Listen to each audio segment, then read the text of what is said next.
What's up, guys? Welcome back to the channel. It is Friday. Yes. And on a Memorial Day weekend as well. So a long weekend. New baby at home. I'm really excited about that. Get to actually spend some time with my family. I will say it's a little depressing that it seems like I work all week and it's beautiful, gorgeous, 70 something degrees, not a cloud in the sky. And then every weekend it rains. That is such an annoyance to me. It's like, because I'm a type of person that loves to get out and, be out in the sunshine and be out in the weather.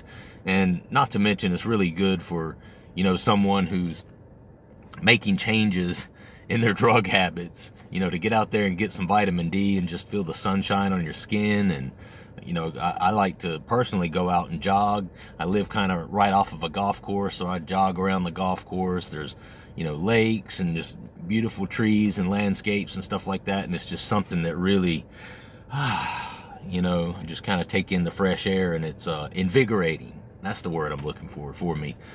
Not going to be doing that this weekend. We're in for a Seattle type rainy weekend. I'm not from Seattle, by the way. I'm actually from North Carolina, a place called Greensboro, North Carolina, which is literally smack dab right in the middle of North Carolina. So I am kind of East Coast, baby. But anyway, please don't ever let me do that again. Anyway, so I was kind of running out of stuff to talk about, so I thought to myself, why don't you just talk?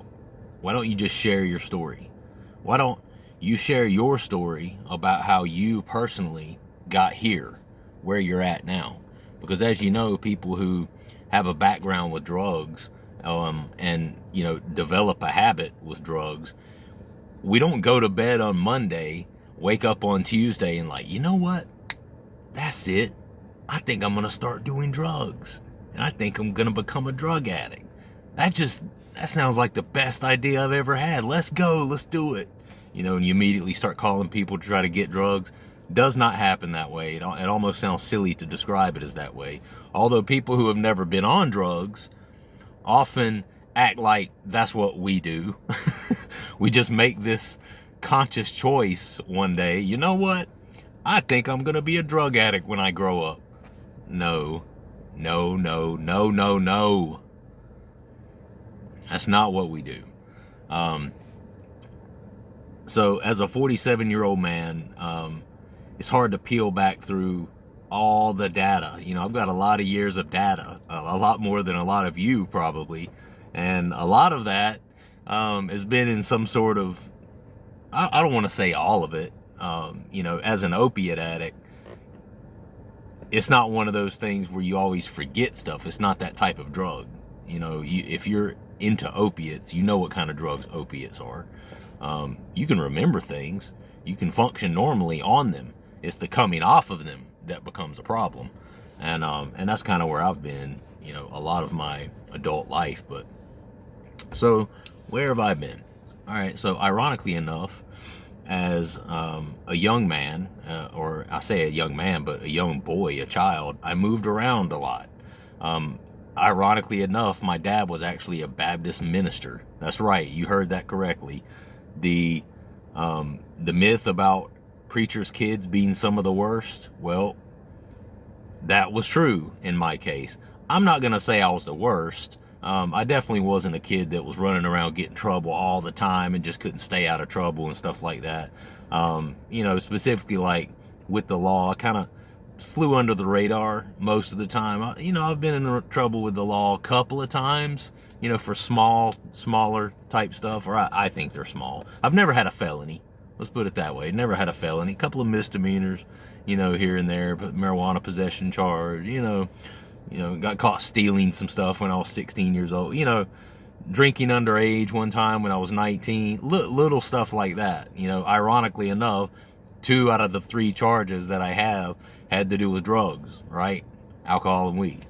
So my dad was a Baptist minister, and as the child of a minister, my dad, and my family, we traveled around some, because he was trying out different churches and trying to find like a church home, I guess. And turns out my dad was going through his own journey in his life, not so much with drugs, but he thought he wanted to be a minister, and at some point his heart kind of changed, and so by the time I was a 14-year-old kid, he comes out of the ministry and goes back into the public education system. And that's what his background is in. He has a degree in physical education, an undergrad degree, and then he has a master's degree in theology and divinity, which is how he kind of fell into ministry. So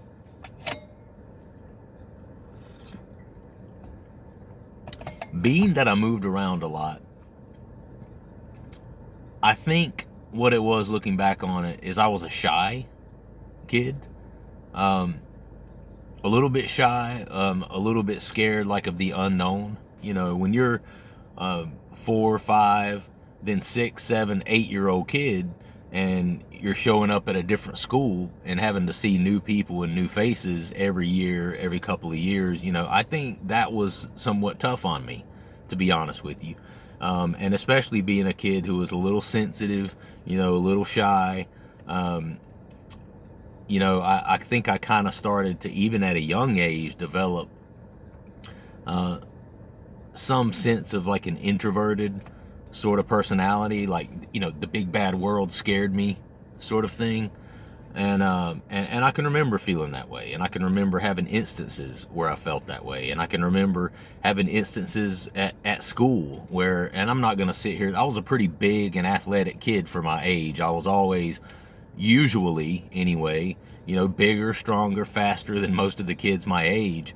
And I'm still, this day, I'm 6'1", 190 pounds, I'm fit, but when you're a young, sensitive kid, you don't know that you're bigger than everyone else. You don't know that you're stronger. You don't know that you could take that bully and break him in half if you really put forth the effort. I wasn't a violent kid, and I didn't grow up in a violent home. I grew up in a loving, compassionate home where my dad hated to spank his kids. I'm not saying he didn't. There were times where I got a whooping. My brother and I both did. But it wasn't by any means a beating. And, my dad's one of those men that tried to avoid that if possible. I think it hurt him to his heart. My dad's just a compassionate man, still is to this day. I love him for that. But he could have been harder on us. Probably could have been harder on us. And there were times that we needed it that he probably didn't give that level of, I'm not going to say parental guidance, because he always talked with us and tried to guide us in the right direction in life. But his thing was talking, and if ever we did anything wrong, we would get punished. And then my mom and dad, after a few days, they ground us for 2 weeks. You're grounded for 2 weeks. You're not stepping foot out of this house. Well, after 4 days, they get sick of seeing us mope around the house, sad because we can't do anything, and they'd eventually lift our punishment. And then he'd just talk to us, don't do that again, sort of thing. And, some of it I can attribute to my parents. Some of it's just me being a hard-headed kid and wanting to do things my way. But, so I think at a young age, I developed kind of this fear of life and fear of the world. And like I said, there were times that, I got picked on. It wasn't a lot, but there were a few times I got picked on, like, an older kid would beat me up at school, or just, a lot of you guys, everybody's probably experienced stuff like that as a young kid. And at that time, it's funny, because now I think that's one of the reasons that I got into martial arts and became kind of like, I'm not going to say a certified badass, but I've trained a lot. I've trained in jiu-jitsu. I train currently in kickboxing. Now I feel like I never have to worry about that again.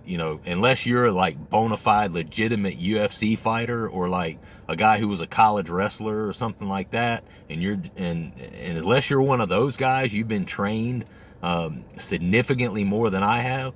I can take any guy on the street. I guarantee you, any just regular guy, any regular Joe is going to have a bad night with me. And I think that's why I am that way now. I think that's why I became interested in those things, because as a young kid, I was scared. I was scared of the outside world, and I'd gotten picked on a few times. I didn't like that feeling. I didn't like the feeling of being scared to fight back. And like I said, I wasn't an aggressive child. I didn't see that in my home. You know, I never saw my dad slapping my mom around, or my dad never just walked up and slapped me across the face. You know, a lot of kids grew up in that sort of thing, and then those violent tendencies kind of carry over into their relationships when they get older. I didn't see that. I was a little sensitive kid. You know, my dad put me in pee-wee football when I was, I don't know, 9-10 years old, and I was probably one of the fastest, strongest, most athletic kids on the team, but I lacked the aggression. I didn't like to hit people, and I didn't like to be hit, you know, because I was too sensitive, and I think that's why, partially why I started to get into drugs. So I'm gonna try to speed this up. There's no way I have the inability to do a quick video. I just absolutely cannot do it. I'm too long-winded. I blame my mom for that. But by the time I was 12 years old, 13 years old, I had already tried alcohol. I will say by the time I was 12 or 13, somewhere around in there, I had already been drunk. I had already been intoxicated. And that's kind of, you know, where it started for me. Now, both my parents took some prescription medications. I've talked about Klonopin. They took something called Darvocet, which was a painkiller, but not nearly as strong as like a Vicodin or Percocet or whatever. It was like a couple of steps down from that. And I think they've actually recalled those, and I think Darvocets are not even being made anymore, from what I understand. But if you took 2 or 3 of them, you know, it'd get you there. I mean, it would give you that sort of, you know, euphoria and things like that. And I experimented with those a couple of times, you know, when I was a teenager, and I've talked about a couple of those instances. But mostly, you know, from the time I was 12, 13, up through high school, it's just alcohol. You know, and I did get to the point by the time I was 15, 16 years old, I was getting drunk with my friends. I mean, I went through a period there, my sophomore and junior year, where I was getting drunk like almost every weekend. That's what we look forward to. That's what we did. You know, we went to school during the week, played some basketball in the afternoons. Then the weekend comes. Either I'm over at my buddy's house or he's over at my house, and we've found some way to get some alcohol or steal alcohol, and we're drinking, getting drunk. And I think at that age, that's when I first realized that, you know what, I'm a little different, you know, because I don't see other kids, you know, doing this. And it was interesting because at that age, one of the reasons I got started on that so early is because I had an older brother who's 3.5 years older than me. When I was a freshman in high school, my brother was a senior. So he and his friends had already started getting into the drinking and, you know, partying a little bit and stuff like that. My brother and I were really close, and we hung out a lot. So I ended up being that little brother that was trying to impress the older kids, and ended up drinking with them. And also around that age, you know, I started. These are the ages that kids begin to form their identity and who they are, you know. And I started to develop this thing where, you know, girls started being interested in me at that time.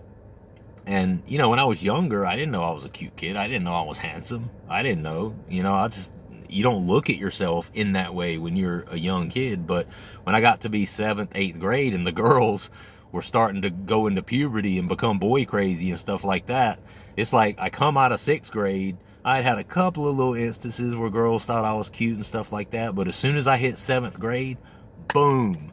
I mean, it was literally every day some new girl, you know, these older 13, 14-year-old girls, they were ready, man. They were ready to, you know, start dating boys and kissing boys and stuff like that.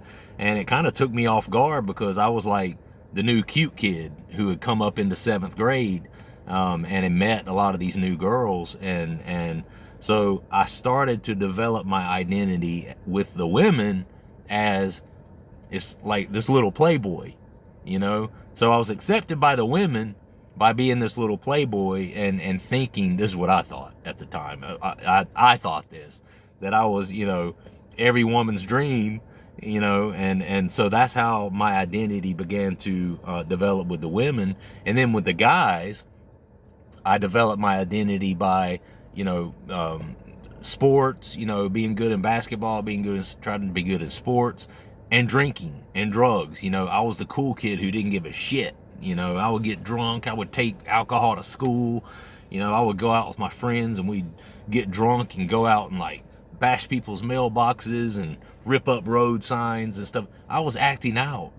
You know, I was trying to find my identity. I was trying to be cool to these kids who, and the ironic thing is, a couple of them previously had picked on me when I first got into 7th grade.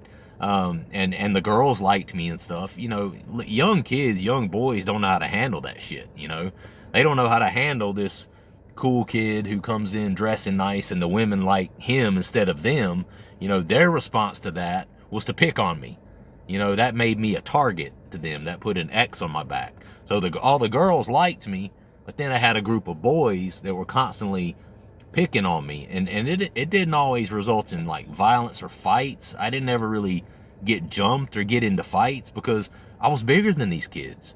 You know, like I think they wanted to go there with me, but deep down they were kind of like, you know, this ain't no little puny kid. So they never really got physically aggressive with me per se. Once or twice I had a couple of instances, but I wasn't interested in fighting. I wasn't an aggressive, again, I was not an aggressive, violent guy. I just never was.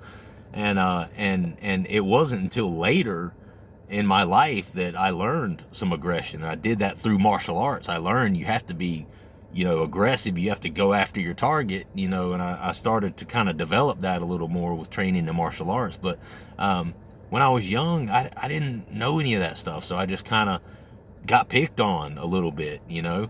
And at that time, you know, it was a mind fuck for me, because when you're 12, 13, 14 years old and these little boys who are a year older than you are picking on you, in my mind, in my mind's eye at that time, it's like, what's wrong with me?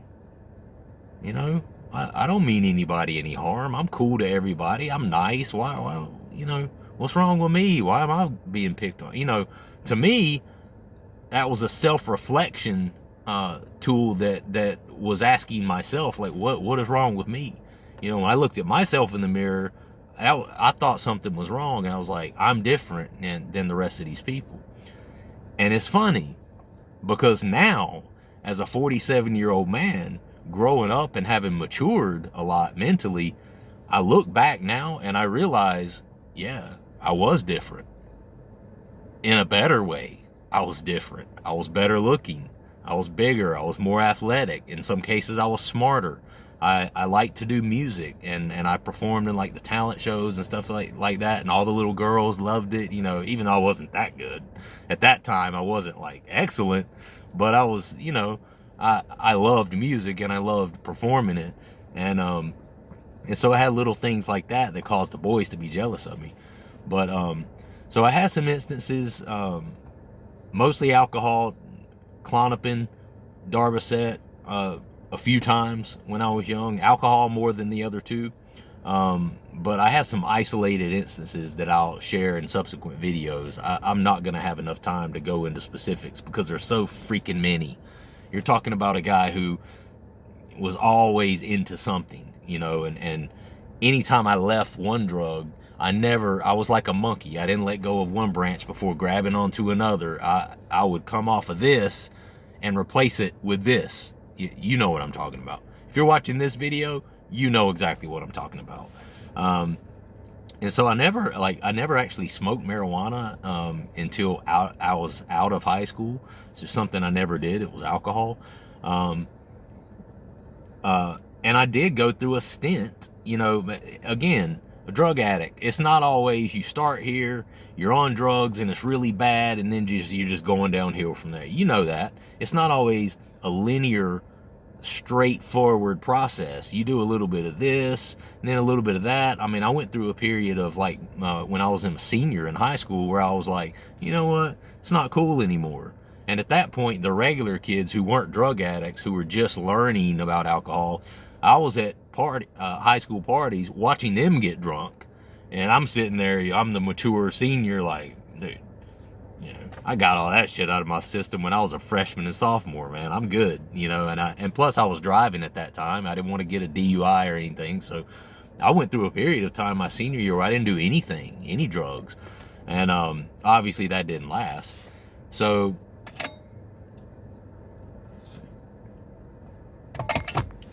once I was out of high school, I tried marijuana. Thanks to my brother for that. Thank you, bro. Really appreciate it. My brother actually introduced me to a lot of things. He's the one that introduced me to alcohol. Him and his friend thought it was so funny having me taste a beer at 10 years old. And he's only 3.5 years older than me, so he was only 13, 14 years old at this time. So he was already drinking beer at 13, 14 years old. And so he introduced me to a lot of that. He didn't mean anything by it. He loves me, and we still have a great relationship. But tried marijuana. Didn't necessarily start with marijuana, but at that time, but I had already developed, at this point, without having drugs, I had already developed like some insecurities, a little bit of anxiety about life, depression, and that's the reason I was messing around with these things, because these drugs gave me those personality and character traits that I valued and that I wanted to have, but didn't have at that age. And I felt like these drugs that I was trying and doing with people gave me those things. It gave me nobility. It gave me a little more aggression. It gave me, an outward, like more of a social nature. So I think that's why I was doing those drugs. But when the drugs went away, by the time I was 18, 19 years old, I was like, I was feeling some of the depression and stuff like that. So my parents moved away. We moved a couple of hours away to Greensboro to be closer to my grandparents, who were getting older. And that's where I found marijuana. Smoked marijuana, pretty on and off. And again, the ladies' man thing, the women, that never had left me. That's something that I always carried with me. If I didn't have anything else, the girls liked me. And I never had problems with the ladies. And I use that.